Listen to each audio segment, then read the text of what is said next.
Hello everyone, welcome to my channel. I hope everyone is having a wonderful day. Before starting the video, please go ahead and hit the subscribe button. And give this video a like up. Young and the Restless early weekly spoilers find Jack Abbott at risk of relapsing during the week of October 28, November 1, 2024.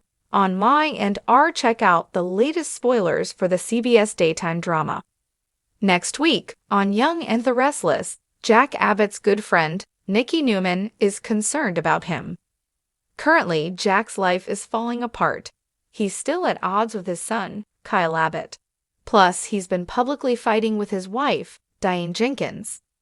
Then, he kicked her out of their home and fired her from his company, Jabot Cosmetics. On top of that, he says their marriage is over and wants an annulment. Now, it's highly likely Diane and Jack Abbott are staging the failure of their marriage on Young and the Restless. It appears that it's all a plot to get their son away from Victor Newman and take Victor down at the same time. However, it could blow up in their faces and their marriage could be in real jeopardy. Next week, Nikki pays Jack a visit at the Abbott mansion. Clearly, she's worried he's going to fall off the wagon and turn back to drugs. He tells her he's lost his wife and his son. He's not going to lose his sobriety too. But Nikki says they both know that's easier said than done.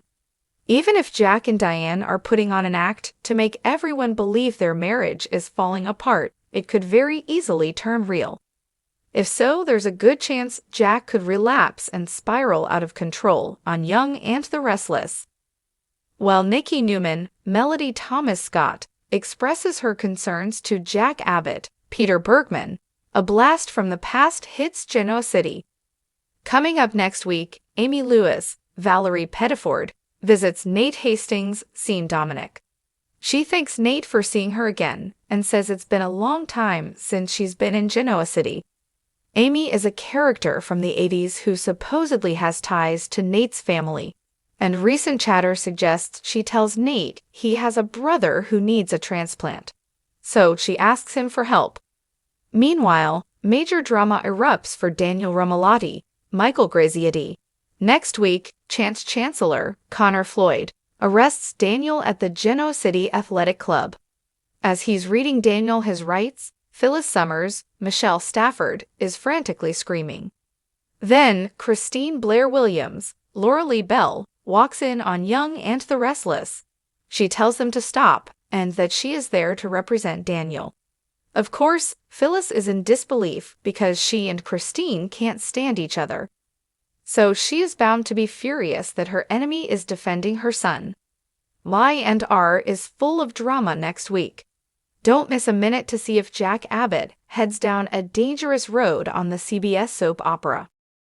In Genoa City, where secrets are currency and every whisper could be a dagger in disguise, Jack Abbott stands at a crossroads. For years, fans of the Young and the Restless have watched Jack battle the demon of addiction, his struggle as human as it is heroic. But in this early edition spoiler-filled peek at what's to come, it seems Jack's hard-earned sobriety is teetering on a dangerous edge once more. And this time, the fall could be catastrophic. Jack Abbott has always been the polished patriarch of the Abbott clan, a businessman with a heart, a son still shadowed by the legacy of his father, and a man always fighting to be better than his worst instincts. But no one is immune to the relentless storm of betrayal, grief, and pressure that Genoa City so casually delivers. And Jack? He's been weathering a Category 5. It started with Diane's secrets again.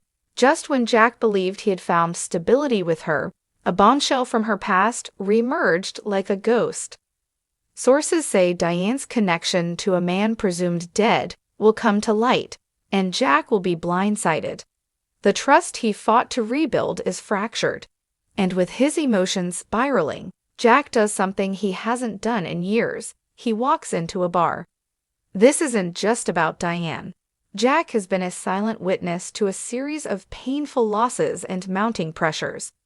The Abbotts are at odds again. Jabot is facing a hostile corporate takeover, and his relationship with Kyle is unraveling. In one moment of vulnerability, a bartender's simple question, "What can I get you?" becomes a loaded proposition. Spoilers tease a scene of heart-wrenching intensity. Jack sitting at the bar, fingers drumming the polished wood, eyes locked on a glass of scotch placed just out of reach. For longtime fans, this image is a gut punch, a reminder of the man he used to be. But will he drink? That's the million-dollar question. Enter Nikki Newman, another recovering alcoholic, and someone who has walked the same harrowing path. Early edition spoilers hint that Nikki may sense Jack's struggle before he even admits it to himself. In a poignant twist of fate, she could be the one who stops him from taking that first sip. The irony is sharp. Nikki, herself battling temptations in the aftermath of her own relapse, may become the lifeline Jack didn't know he needed. Their shared history, tangled and complicated, becomes a moment of clarity.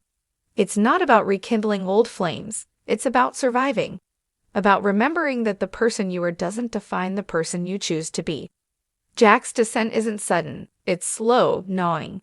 And as his family watches the cracks in his armor widen, the fear grows. Ashley, ever protective, suspects something is wrong. She confronts him, but Jack lashes out, defensive and bitter. It's a rare moment where the usually composed Jack is undone, unraveling before our eyes. His pain is raw, his words biting. But the moment that breaks viewers' hearts comes later. Alone in his office, Jack finds a hidden bottle of scotch gifted to him years ago, forgotten and dusty. He opens it. Just the scent brings memories flooding back. In a masterfully written scene, he speaks aloud to his late father, John Abbott, whose imagined voice still guides him. It's a moment of vulnerability not just for Jack, but for the audience, many of whom have followed his story for decades. This isn't just about sobriety. It's about legacy, loss, and learning how to live with your own imperfections. Spoilers suggest that Jack's fight with addiction becomes a central storyline in the coming weeks, and it won't be neatly resolved. While he may not take that drink right away, the desire lingers. He begins isolating himself, missing meetings, making excuses. Those closest to him, Tracy, Billy, Kyle, start to notice. Billy, in particular, knows the signs. He's been there, and he confronts Jack, not as a brother but as a fellow addict. Their heart-to-heart, rumored to air in a midweek episode, is already being whispered about by insiders as Emmy-worthy material. And yet there's no guarantee of redemption. The beauty of The Young and the Restless lies in its refusal to tie every story up with a bow. Jack's journey may involve setbacks, he may stumble, and that's what makes it real. There's a rumor floating around that Phyllis, seeing Jack's spiral, may try to step in. Not for romance, but out of regret. Their history is complex, layered with love and betrayal. Phyllis knows she was part of Jack's darkest chapter. Her attempt to be there for him might be the redemption arc she needs, but it could just as easily lead to more chaos. As Genoa City watches Jack on the edge, fans are reminded that even the strongest can falter. But they also remember, Jack Abbott has fallen before, and he's risen every time.